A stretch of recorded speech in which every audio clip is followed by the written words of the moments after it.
好啦，今日咧又嚟到再介紹下 iFinch 嘅其他嘅功能咯喎。其中一個咧就大家都好關注嘅，就係一個叫 Premium Financing 啦，即係保費融資啦嚇。保費融資咧，大家都知啦，始終係一個借貸啦、融資。咁當利息係加息週期啦，或者減息週期嘅時候咧，都會因為呢樣嘢啦，多咗利息嘅開支啦，或者少咗啦嚇，減輕咗。咁對我嗰個回報嚟講咧，都會有啲影響嘅喎。咁如果減息，咁當然啦，個回報係會靚咗啦，因為我還嘅錢咧就會少咗啊嘛。咁如果加息就相反啦，即係我要俾嘅利息開支就會多咗，回報就會影響啦，令到佢嗰個回報就冇咁靚仔咁樣啦。咁除咗係理財顧問啦，咁我相信好多一般嘅普羅市民啦，即係如果係用咗呢個保費融資嘅方式啦，去點樣睇下做一個叫做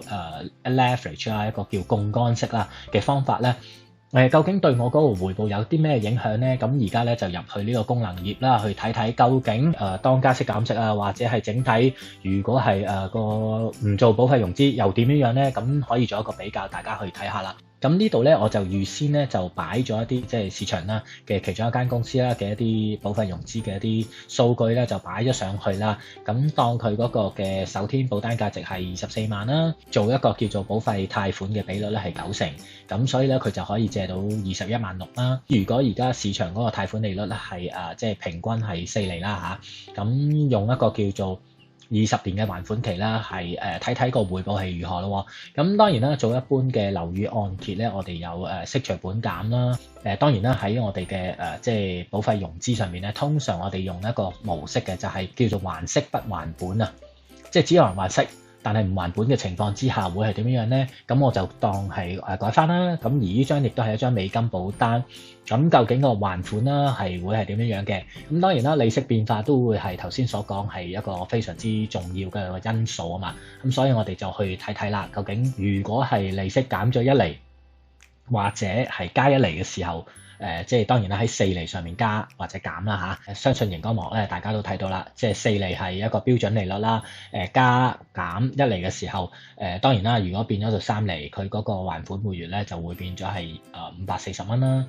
咁如果係加1厘去到5厘嘅話咧，就會係900蚊啦。咁當然啦，下邊亦都可以即係去低啲睇翻原來其他首天嘅實質交嘅保費係幾多啦，行政費啊，唔同嘅一啲數據咧，大家都可以係擺落去嘅。咁呢啲咧就即係睇下嗰個現實生活裏邊啦，嗰個銀行啦，嗰個 deal 裏邊啦，究竟會係有冇其他嘅一啲要求，咁都可以喺呢啲位裏邊咧輸入咗去，就令到個計算咧會更加準確啦。咁我哋再即係睇翻啦，嗰個回報分析究竟係點樣咧？嗱，呢度咧都係好似頭先所講啦，預先已經擺咗一個市場嘅其中一隻產品啦，佢嗰個保單嘅保證回報啦，同埋非保證一啲紅利嘅部分啦，已經分別擺咗落去啦，係5年啦、10年啦、15年啦，同埋20年咁擺咗落去。咁最右手邊咧就係即係冇做呢個保費融資嘅情況之下，呢一隻保險產品咧，佢為個即係客人啦，或者為自己啦就帶嚟幾多個回報咁樣啦。喺4厘而家一個嘅利率上面咧，加1厘或者減1厘，即係變咗3厘啦，或者5厘嘅時候，究竟個回報係個情況係點樣咧？咁藍色嗰啲嘅數目字咧，即係代表佢嗰個回報咧係比冇融資嘅情況之下咧係更加好嘅。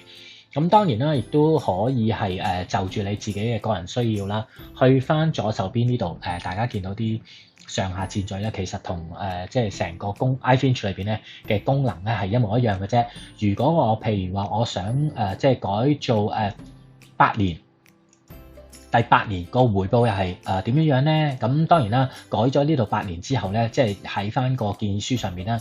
揾翻第8年年尾嘅時候嗰個保證金額啦，同埋非保證嘅紅利部分啦，究竟嗰個嘅數值係幾多？你打翻落去，咁後邊咧就會出翻咧第8年嗰個嘅回報係點樣㗎啦。咁大家可以係用呢個方式咧去處理啦，咁就變咗成個嘅iFinch 嘅功能咧係更加即係 flexible 啦，更加係彈性大啦，亦都係實用性更加高啦。咁如果譬如話我搞到呢啲年份咧都好亂啊，咁點啊？咁呢度可以改翻嘅。咁就係呢個reset 啦嚇，即係重設啦。咁我撳一撳咧，佢就會去翻即係最初嗰5年啦一跳嘅一個情況咁樣咯。好啦，今日咧已經為大家介紹咗我哋 iFinch 裏邊嘅 Premium Financing，即係保費融資嘅功能頁裏邊嘅用法，希望咧可以幫到大家咧更加了解自己嗰張保單啦。究竟如果用咗呢個